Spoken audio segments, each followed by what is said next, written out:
Hello, everyone, and welcome to the Geary, Stein, and Steven Show, an amazing video podcast with sports stars, entertainment celebrities, and other great guests, combining one host who has no legs, one host who lives in Duluth, Minnesota, and another host who seems to never be on the show. But now, on to the show with Troy, Dave, and maybe even Will. That's right, everybody. We are back in business here at the Geary, Stein, and Steven Show, and I am so excited. We have such a jam-packed show for you guys tonight. We're going to talk NFL Draft. We're going to talk with an amazing guest, and we've got a big surprise for our guest tonight. But let me bring in my co-host with the most, who is in Canada, yet he is at the NFL Draft, Troy Geary, up in Ontario. And Troy, what are you doing? What's going on? Why are you in Ontario? Well, I like Caesars, so I'm staying over here in Windsor across the river here. But great day so far. Yeah, and you're there a little bit early, and you had the opportunity to see what the NFL was doing today.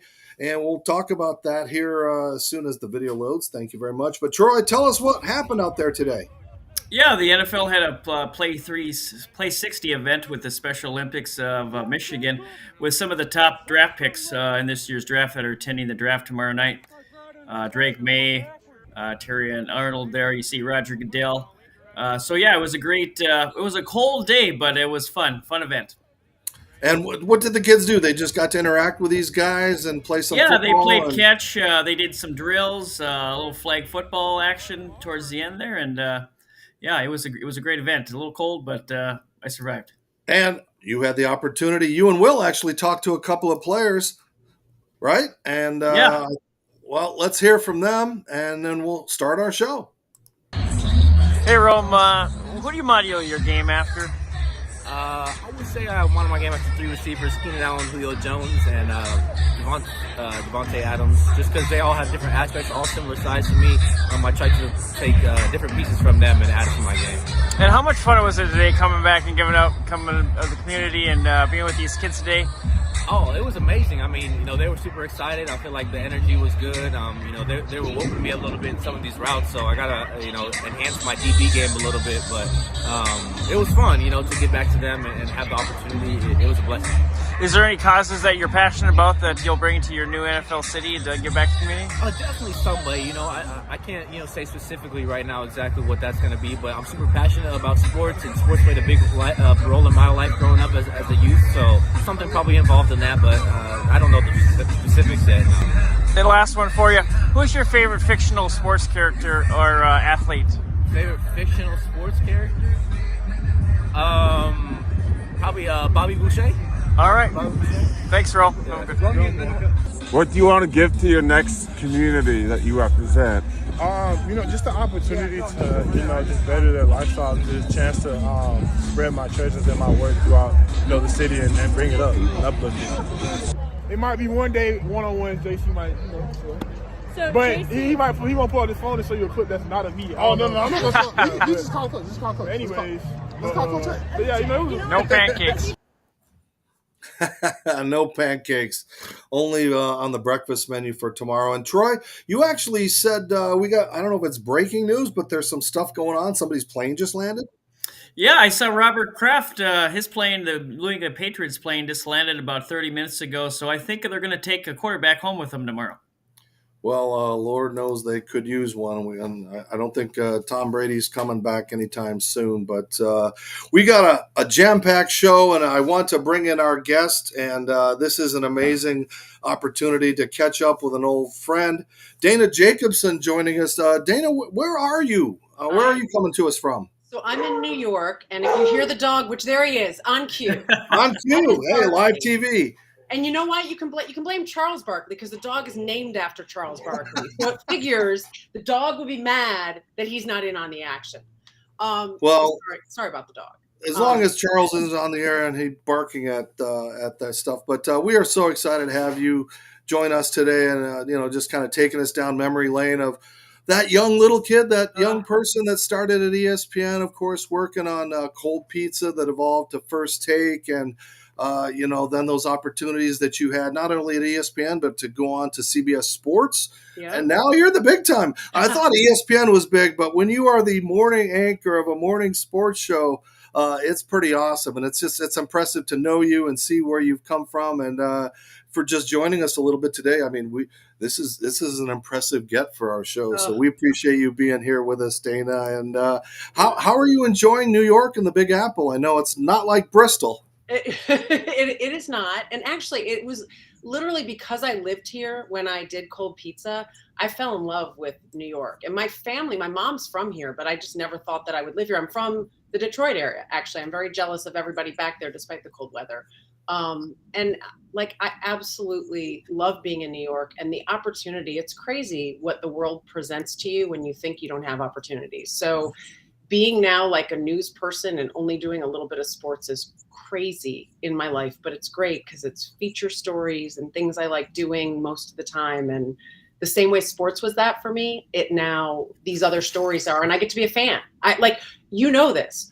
When you're doing it, you lose that little bit of fandom at times, and I'm full-on fan now, which is awesome and great. And yet at ESPN, I'm going to screw up a couple of times. It's okay. At CBS, I mean, I see you on Face the Nation. Did you ever think as a little kid you'd be ending up on Face the Nation? That was the biggest deal. So that was Super Bowl in Atlanta a few years back. And I remember when they mentioned it, like, we might use you. We think we're going to do some NFL topics. And it's the one thing that I probably was the most consistent of, like, you guys are still using me, right? You're still using me, right? I have a Face the Nation mug. No, I never thought I would be on Face the Nation. And obviously it had a sports tie.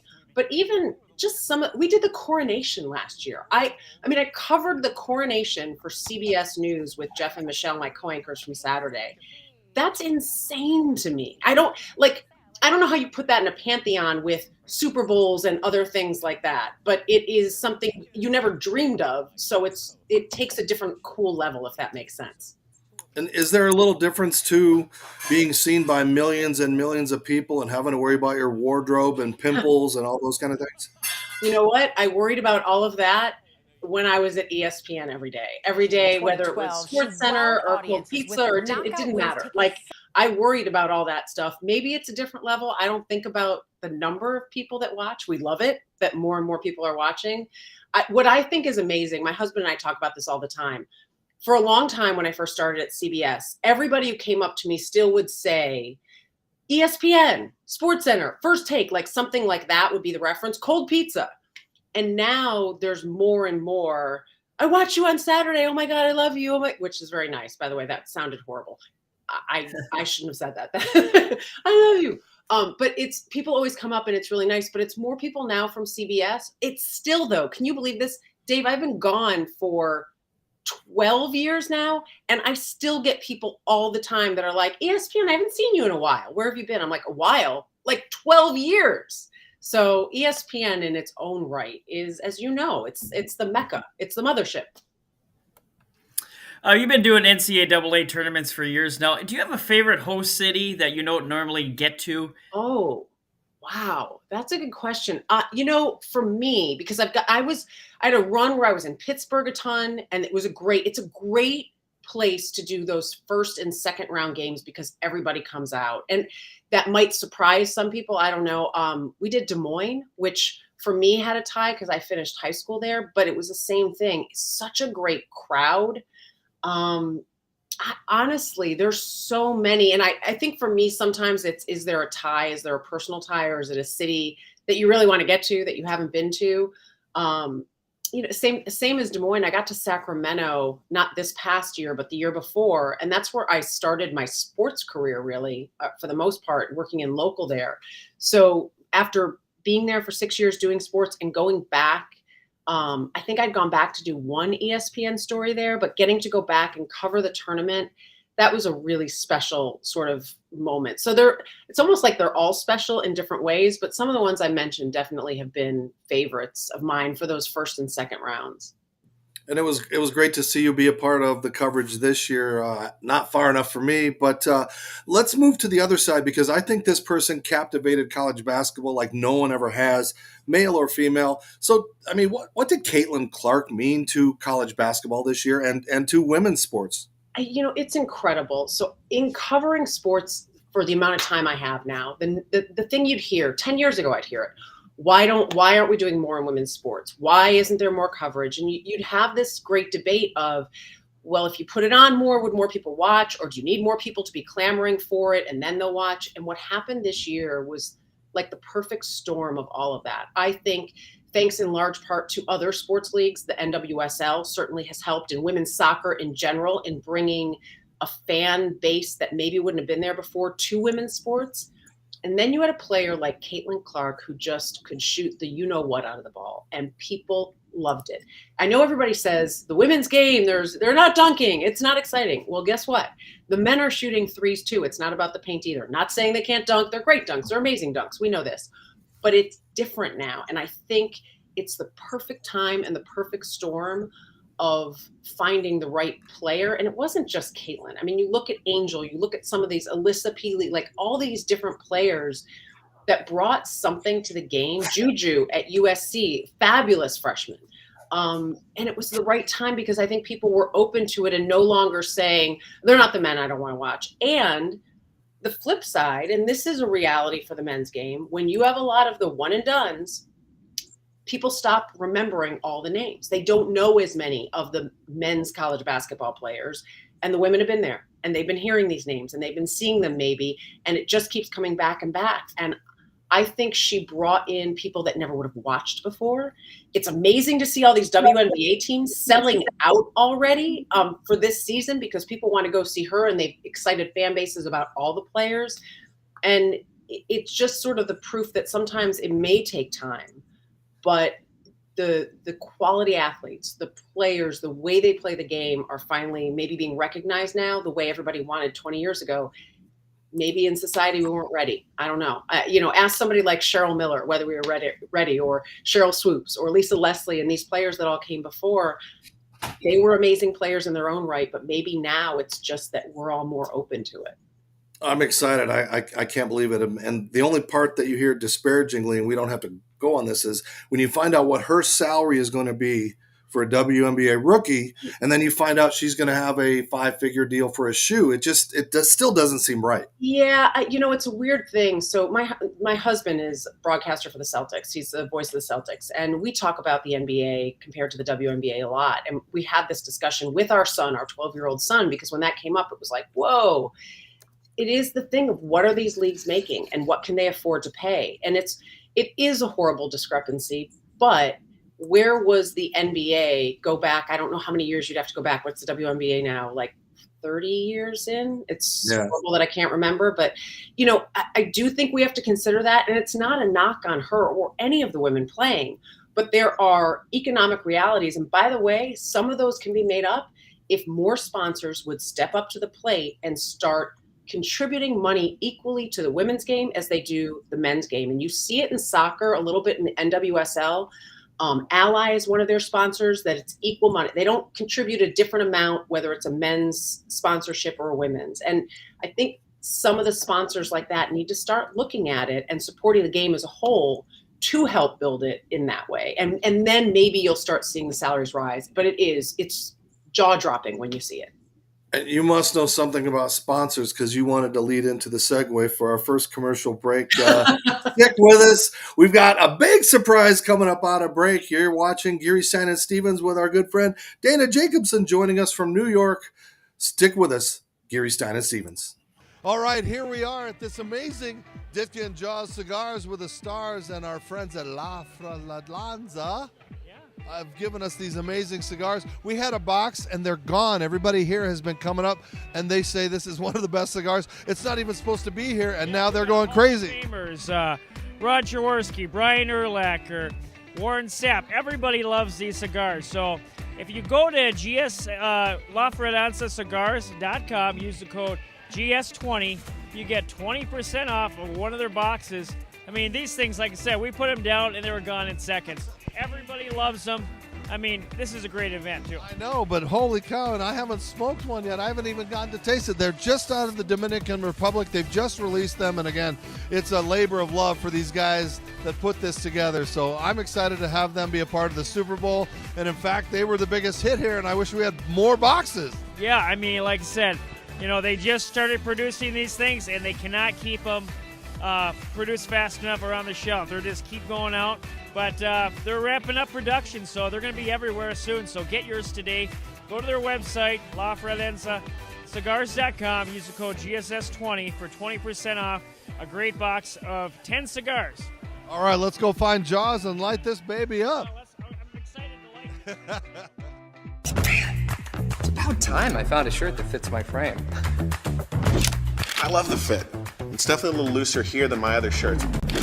Kind of makes me feel a little more buff, you know? You seeing this? I'm 6'5". I can't do this with other shirts. I feel like I'm getting a designer shirt for a fraction of the price. It fits the way you want, everywhere you want. And I look pretty dang good too, don't I? All right, that's our freshcleanthreads.com. Don't forget that show code GSS show. What's it going to do? It's going to get you 20% off some really awesome shirts. But let's go back to our show and our guest, and this is going to be fun. Dana Jacobson joining us. Dana, how early do you have to get up on those Saturday mornings? The Saturday, my wake up is 3 or 3:30, sort of depending on the Saturday and what I have to do. So very early, and it's hard to go to sleep when you're not doing it 5 days a week. So it's not a big sleep night, Friday into Saturday. We'll leave it at that. And you had to get up early in those days, after that cold pizza, and there's your good old partner, Jay Crawford, right there. Yep. What was it like to work with Jay? I loved it. It's so funny. I hope he tells the story the same way that I do, but in the beginning, we just didn't see eye to eye right away. And it took a few weeks and a few people sort of saying, come on, what's going on? And we just realized we had so much in common, and the bond with him, it's a brother. I mean, I adore him still. I don't see him or talk to him that often, but he came to my wedding. I just working with him. He was silly. He was the silly one. I was like, let's go.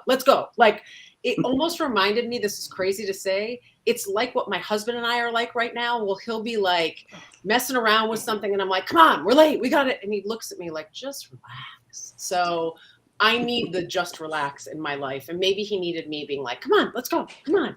So it was awesome. Absolutely incredible. Not that cheering at Ohio State. No, I'm just kidding. That was amazing. That was an incredible moment because it was just a cool thing, even though it was a horrible reason, paying off a Michigan loss. So, yeah. Jay, what do you think about making those bets? I mean, that's been a long time, but you always put Dana on the spot. So yeah, joining us tonight, Dana's old co-host from First Take, Cold Pizza, ESPN, Jay Crawford joining us. And Jay, thanks for taking some time to join us and celebrate her career. So I can just turn this over to you guys for a little bit. You guys can camp and catch up. This is a great moment. Thanks. I don't know why I can't. It's probably something I'm doing wrong. I don't see anybody. I just see the return. And that's not going to work. Okay, no. Now I'm scanning down. There's that pretty face. Because you were doing the pen drop, right? You were doing the pen drop right before it started. You were ready to go. I was busy goofing around, as I so often do. Dana, I got to tell you, I had a real belly laugh hearing you say you got to get up at 3 o'clock in the morning. Right? I'm asked this all the time. What do you most miss about ESPN and really the cold pizza days? And the one thing that I never have to hesitate, the one thing I will never miss was that early alarm clock going off, because that sucked. I honestly, now it seems like it was another lifetime ago. I know. But all that was brutal.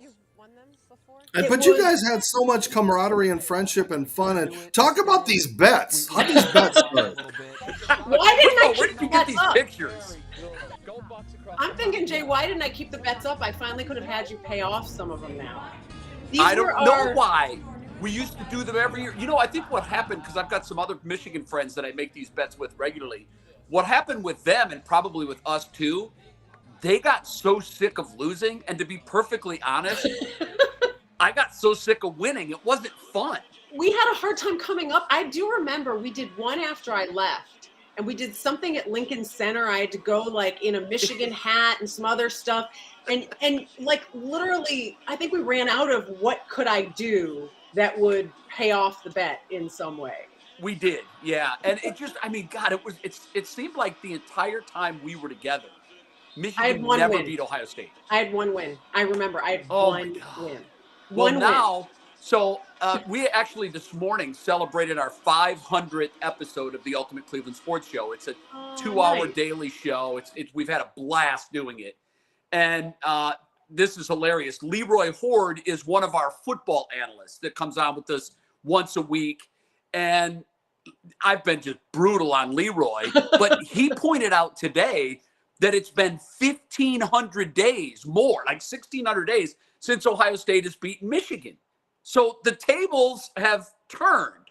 But I remember that's kind of what it was. When we came into the show, Michigan had been up and had been winning, and it flipped that way. And You're actually, right.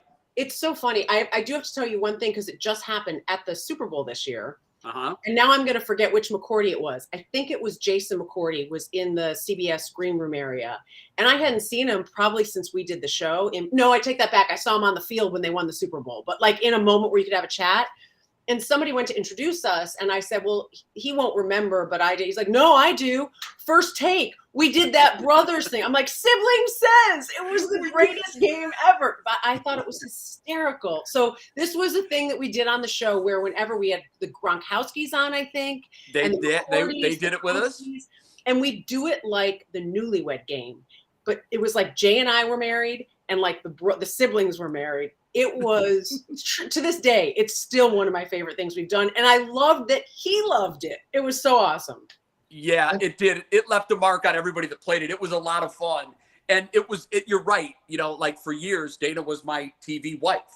And we bickered like a married couple. I mean, it was exactly like Dana was totally the female in the relationship. Jay, you better hurry up. We're going to be late. Jay, and I'm just goofing around or whatever. But when we would miss one of the answers, I just remember we'd get I'm like, Dana, how do you not know that that's not the answer? Right. Because we did spend so much time together, and we did, like Dave, you asked, what was it like working together? Like we have so much in common. It's crazy. Like, well, the Midwest thing to start it out. Yeah. And even if they were opposite things, like we're just, I always feel like it was the greatest pairing that nobody knew they were making at the time. Yeah. And it, by the way, no lie, this picture, you probably can't see it, sits next to, right in this area. This is Jay and I freezing our asses off, excuse my language, in Vegas doing a show for a week. And when everybody was cold at the Super Bowl this year, I'm like, do you people not know? It's Vegas. It's freezing cold. Are you kidding me? So and we were doing Dana, do you remember we were doing the show like at 2:00 in the morning, Vegas time, because it was easier to tape. Like once all the West Coast games were over, we would tape them. And I remember we had CC Sabathia up on the rooftop of the Caesars or wherever our set was. Yeah. And it was like 2 in the morning. And I'm like, how are we getting these guys to come in and be guests on the show? And I love that you have a piece of memorabilia within an arm's reach, because in my bookcase here, I keep a lot of different memorabilia things. And look at there. That's awesome. I also have, the, oh wait, Jay, you got, I know I disappeared. Hang on. All right. Stolen off the set, which is, I don't think, oh my God, did it disappear? Hugh Jackman signed it because he's Wolverine when he was on the show. Oh my God, I think it's been sitting in the sun. I don't think I can see it. Yeah, so sorry, memories, all within an arm's reach. Oh, that's so sad. Dana, speaking of getting someone to sign a piece of memorabilia or a souvenir or whatever, I don't know if you remembered or not, but we had a lot of items on our set when we were Cold Pizza in New York. Yeah. And there was a catcher's mask. There was a red catcher's mask. Kind of remember it, yeah. I had asked Jorge Posada when he was in as a guest to sign it. So he's put his signature on one side of the inside mask, of the inside cushion. And then later we had Jason Varitek on the show. And I thought, wouldn't it be an incredible coup if I could get, because they usually will not sign something like the Yankees-Red Sox rivalry. That was the height of the rivalry. They hated each other. So I remember saying, I want to get Veritek to sign this mask too. I would have the catchers from, the era when the rivalry was at its peak. But I knew I couldn't let him see Posada's signature on the mask or he wouldn't sign it. So I put my hands over the part of the mask that Posada had signed, and I held it while Veritek signed the other side. That's awesome. So I have one of one, because when the show moved to Connecticut, they said, you guys can go take whatever memorabilia you want. And I said, I get first pick. I'm the only one that was here from the beginning. Yep. And I'm taking that catcher's mask because that's going to be worth something someday. That's awesome. So it's one of one. Now I hope now I have to hope the signatures didn't fade like yours. I know. That's why I was like, oh my God, this is We'll have to get Hugh Jackman on the phone and sign it. Oh my God. He's got a movie coming out. It on the top barely. This is horrible. Yeah. Dana, I haven't seen you since your wedding. I know.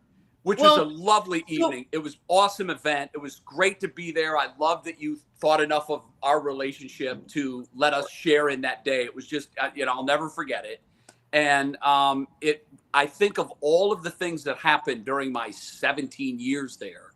I really do think the thing that brought me the most joy was seeing you come together with Sean and you guys. It was just, I was rooting so hard for that. And they had to live through a lot of Dana heartache and bad relationships. I was there for it, though. And really bad times. And everybody on that show sort of had to deal with some of that. So, hey, when you're a family like we were, you pick one another up. And I'm just thrilled that, you found your happily ever after. And I don't know Sean well, but I knew him a little bit from the show, and then just meeting him and getting reacquainted with him again at the wedding. Just everything seemed so perfect. I know. So well, you know what? If the NBA playoffs work the way that it looks like right now, you may we'll be seeing Sean. Cleveland. You can spend some time with him.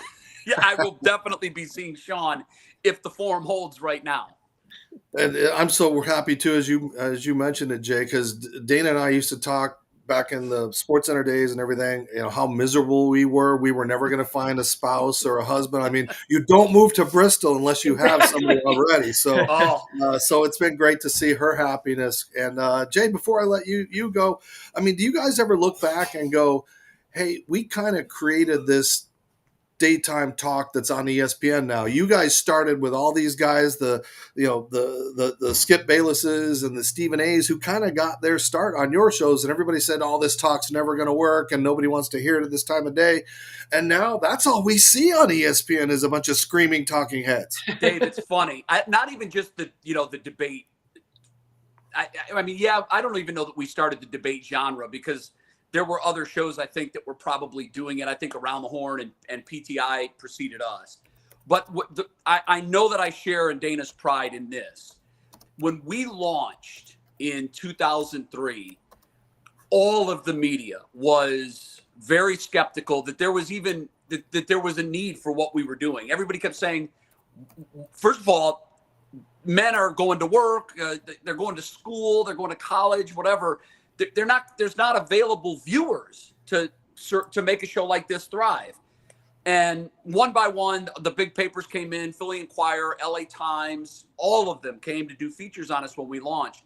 And you could read between the lines. What they would say without saying it is, this thing is going to be here for a minute and then it'll be gone, but it's a cool experiment.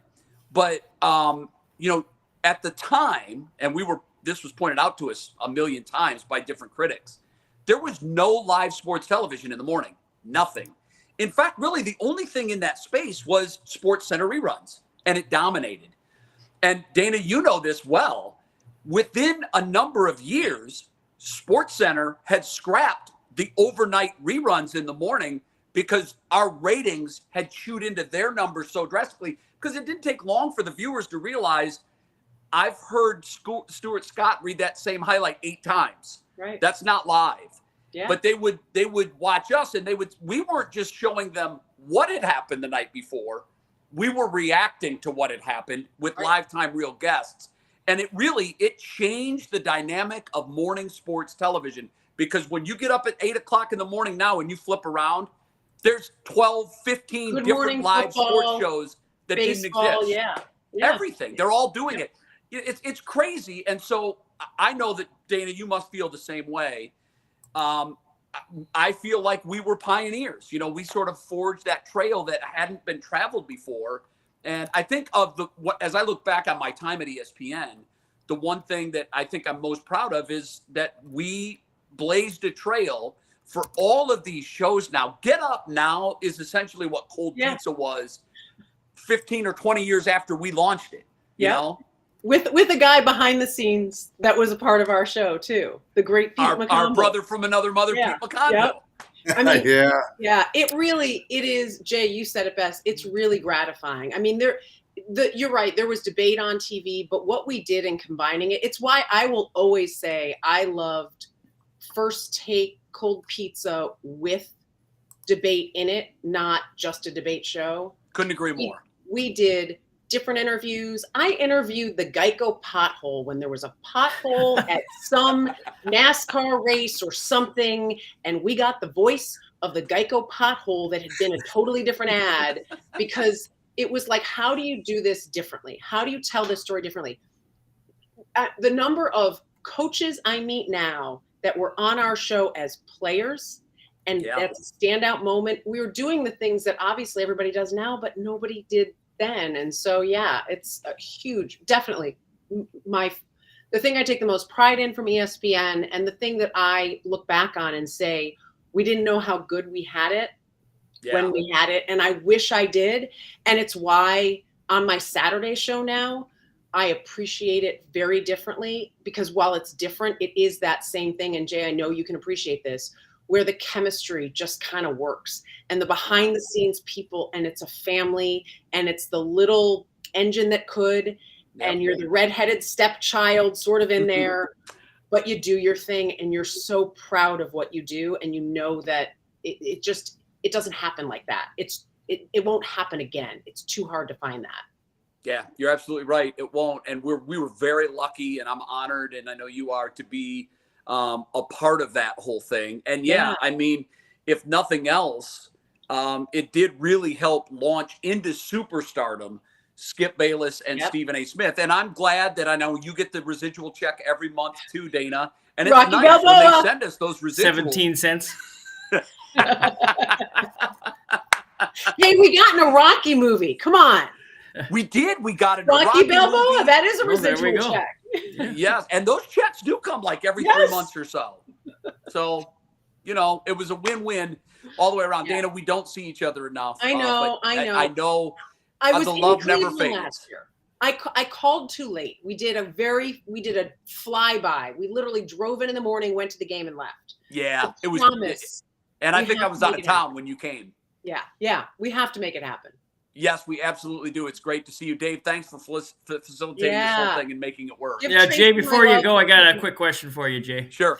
I just want to know what you've been up to, and what's your outlook for your Browns for 2024? I've been for the last 5 years, which blows my mind. I just can't believe it's been 5 years. But for the last 5 years, I've been at NBC3 in Cleveland. I wanted a clean break from sports. And when I say clean break, I mean of the things that I was listening to once my contract finally expired and I could go back to work. I had decided that, you know what, the sports thing is just, I'm done with it.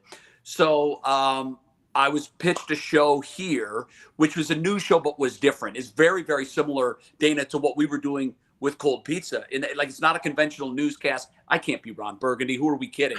But we have conversations about news items of the day. It's a much different show. We've had great success with it. In our first year, we won an Emmy. It's really, it's a labor of love for me. But about 2 years ago, Tegna, who owns 62 stations nationally, including WKYC3 in Cleveland, came to me and said, we've got an idea. And whenever I hear that, my ears go up because it reminded me of Cold Pizza. We want to start something that has never been done. We want to do a streaming sports show called the Ultimate Cleveland Sports Show. We want to launch it and have Cleveland be the pilot. And we want to start one in all of our markets, the Ultimate Seattle Sports Show, the Ultimate Denver Sports Show, the ultimate Dallas, Denver, all these major cities, Minneapolis. So I was honored that they had come to me and said, we want to do this in Cleveland because of your experience at ESPN and of your experience of doing a 2-hour daily show, because this is a grind. It's basically cold pizza. It really is. And today we celebrated our 500th episode. I have an absolute blast doing this thing. In May 9th will be our 2-year anniversary, but we've already gone over the 20 million view mark. And for people that understand the YouTube universe, which I didn't, by the way, we're in the 0.5% highest rated YouTube shows in existence. And it was just the same thing as cold pizza. It was an idea. They didn't know if it would work. They went all in. They went, big studio, big cast, the crew, everything. And it's been a blast. So that's what I do daily. And we talk about the Browns often. And what are the Browns going to be next year? It could be 12-5. They could be 5-12. What is Deshaun Watson going to do? That's the big question. Well, it's going to be fun to watch. And one last thing. Yeah. Before I go, first prediction here. Okay, you're hearing this first. In Super Bowl 59, when the Browns meet the Lions, Dana, we have to meet up. I know. Do you remember? Do you remember at ESPN the weekend? We did that. We did one of those you know how the whole thing is like your dream, like what? And it was. I'm like, the Lions just won the Super Bowl, and Jay did the Browns just won the Super Bowl. Where are you going? I'm going to Disneyland. Yeah, that's right. Awesome. Yeah, we can dream. We can. I don't know where they're going, but I would love it if Detroit and Cleveland could knock down these long droughts at the same time and meet the Super Bowl. That would be awesome. Well, Dana, before we let him go, you can remind Jay of one thing of who won the national championship. Hail to the victors, baby. Yeah. I haven't seen Jay. Oh, come on. Hey, I've got some sideline tape I can, if you're interested. I'm pretty sure we did okay when we didn't have that tape. Yeah, I had to. When I was at the Big Ten tournament, they kicked me out of the arena because I was doing a pregame. They thought I was stealing stuff. So, yeah, now they're very sensitive about that stuff. Now, I will say that I think Harbaugh is going to be the coach of the year this year in the NFL. The roster's there. They just needed leadership, and I think they're probably going to be the most improved team. And I think Michigan's going to miss him. Let me just put it that way. Oh, there's no doubt. And I think Sherrod Moore is the right person to step up into that place, especially after things that have happened. But there is no doubt they will miss him. And having been around the program like a little bit while he was there, I'm sorry. It's a different breed, and it's a different thing that he brought there. And I'd love to see it continue. I'm not saying that it can't. It will just be different. There's some great coaches in that staff right now. If they can keep that up because they were coaching under him, it'd be amazing. I'll see you in November, though. Yeah. Thanks again, I like our chances this year. That's all I'll say. We'll make the bet this year. Oh, it's back on for sure, because I feel real confident this year. Celtics guys, thanks, man. Dave, good to see you. Dana, take care. Yeah, hey, I haven't seen you since we were on the airplane together. And a special shout out to Sean Pagano, who hooked us up. Just happened to be standing next to one of your buddies in life and said, "Oh, I've got Dana on the show." That's so Jay. Crawford's my buddy. So thank Serendipitous. You. The guy used to be my intern when I was working at Fox 61 in Hartford, and then I later hired him as my producer in Columbia. We've been friends all these years. He sent me this random text yesterday. Hey, can you surprise Dana on Dave Stevens' show? And I'm basically like, the hell is this? What? And I said, of course. Of course. Well, thank you for being a part of this today. And we'll let you go and we'll wrap things up with Dana. Jay, best of luck and go Browns. Take care. Bye-bye. All right. Well, there's your surprise, That was Dana. an awesome surprise. And, that's awesome. I've thrown all my shot sheets and everything out because we've just about come out. But I always like to wrap things up when I say, I don't have legs and I leave my legacy. You've done so much. What do you think your tombstone, or what do you want Dana Jacobson to be known as? Reporter or journalist? Or, I mean, you're far from away from being on 60 Minutes with those old folks, but I just wonder what you're looking for. Storyteller. I mean, in all of those things, the thing I love doing in everything I do, first of all, the thing that I've learned, and we joked about it a little with Jay, the first thing on that tombstone would be mom. My kid, my stepson is my everything in my world, and as are all my little fur babies. he has brought a joy in my life that I did not realize could be there. Love him. I traded teams. I gave up my Pistons for the Celtics for him. And I know that seems like, oh, who wouldn't do that? But I am a diehard Detroit fan-based person. So that would be first. And then when it comes to work, just a storyteller who listened and tried to share everyone else's story with the world, because that's what I love doing. I love sitting down with somebody, hearing their story, and then trying to bring it to somebody else that may not hear it. And when we do it and we do it right, I mean, there's no other feeling like that. To see somebody feel like they've been heard, and that's what we do a lot of. And I know maybe that seems really heavy for some of the light features we do, but it kind of goes across the board. Even when it's a lighthearted feature, it's just amazing to share stories and make people happy. Especially nowadays, we need to be happy. And sports always did that for people. It's nice now that I get to do that in another venue and bring people some joy. I got one last one for you, Dana. Out of all the major stories that you've been on the front lines at CBS, which one sticks out in your mind and why? There are two. One is it was horrendous, and the other was joyous. I went to cover a duck boat accident in Missouri where over a dozen people had died. And for me, that's obviously not my usual genre. And I talked to a young girl who'd been on this boat, and her father and her brother had died. Her mom wasn't there, so she and her mom were alive. And just the pain that she was feeling, and maybe this is why when I say storyteller, this is some of what I mean. There was something in her there was some feeling of being able to share that I could tell lifted a little something for her. She had so much to go through, but hearing a stranger say to her, "It's not your fault," being able to talk about her father and her brother.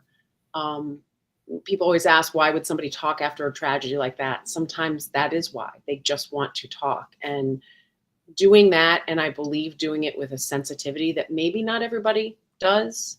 I was really proud of what we did. I can almost cry right now thinking about this poor girl.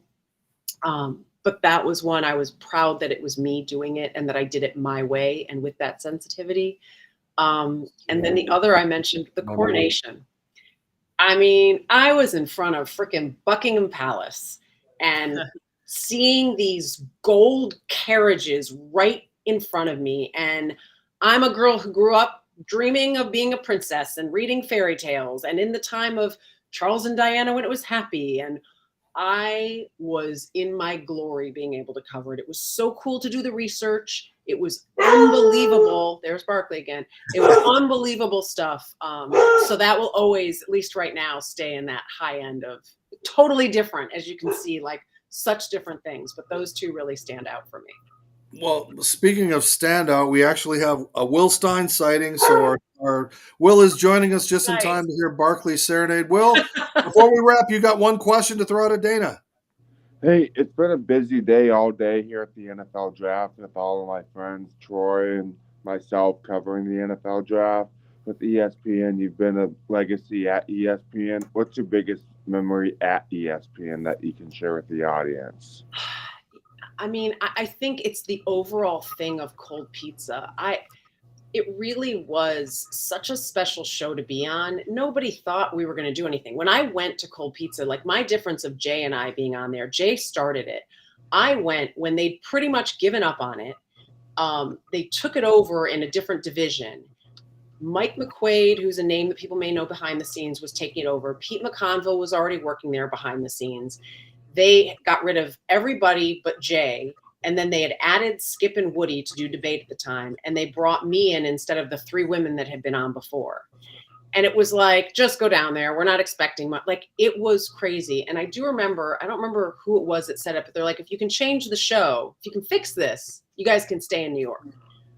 And we turned that around from it didn't have a rating. It got an asterisk. Nobody was watching.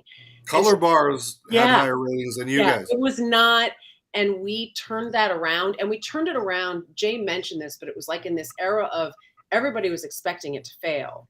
and people had bad connotations of it when we were changing it, and it was like hard for them to accept when it was getting better.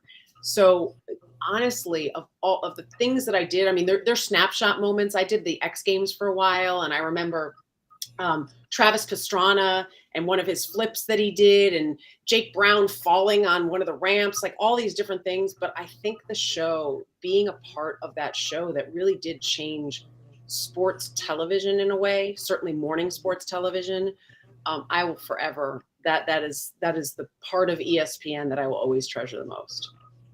Well, it's so great to have known you and watched you, and you're still so young. So I'm figuring another 20 or 30 years, we'll be seeing you becoming like almost like a Barbara Walters and have your own specials and things like that, right? I hope so. That'd be amazing.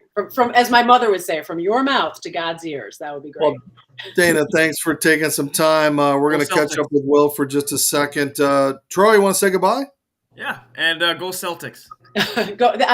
They are up by 5 right now. I have them on right here. I couldn't help it. Thank you, guys. This was really, really a pleasure. Thank you. Thank you so much, Dana. Enjoy and best of luck to your family. And I'm so glad you're happy. That's the most important thing. So, all right. Appreciate it.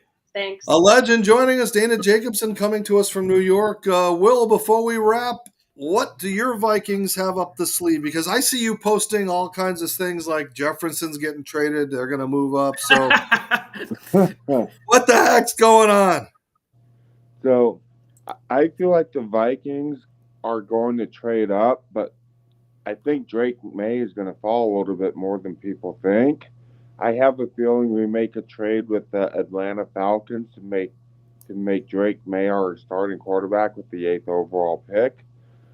I look forward to seeing what happens tomorrow. I've been around a lot of fans today. It's been chaos already with what I've seen in Detroit, and Troy can attest for everything that we saw. And I'm just looking forward to see a great first round tomorrow, and 32 lucky individuals are going to continue their football careers knowing where they're going to go next. And I look forward to being a part of their journeys in their successful career, no matter where they go.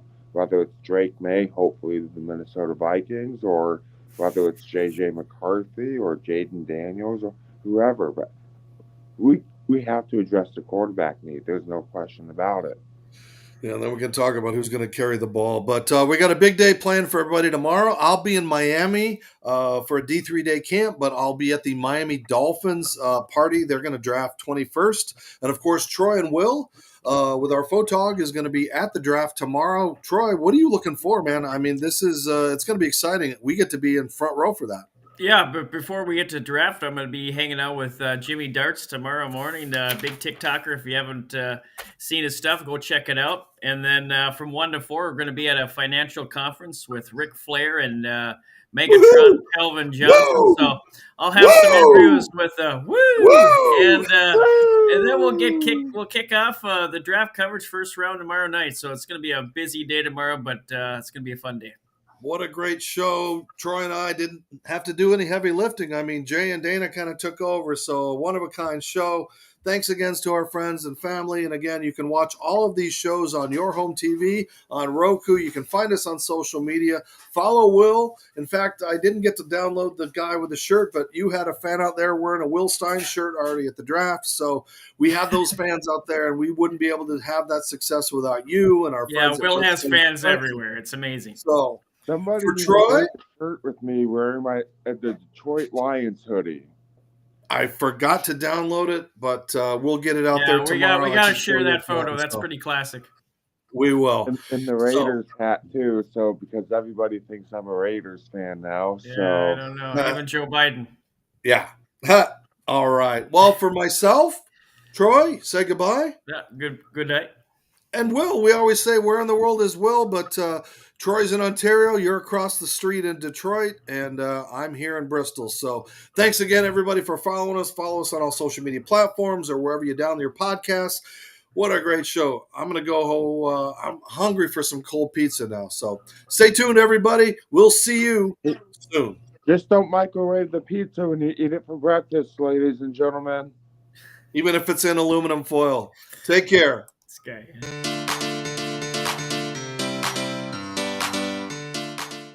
Thank you for tuning in to the Geary, Stein, and Steven Show. Follow us on social media. Watch us on yourhometv.com, or now we're on Roku.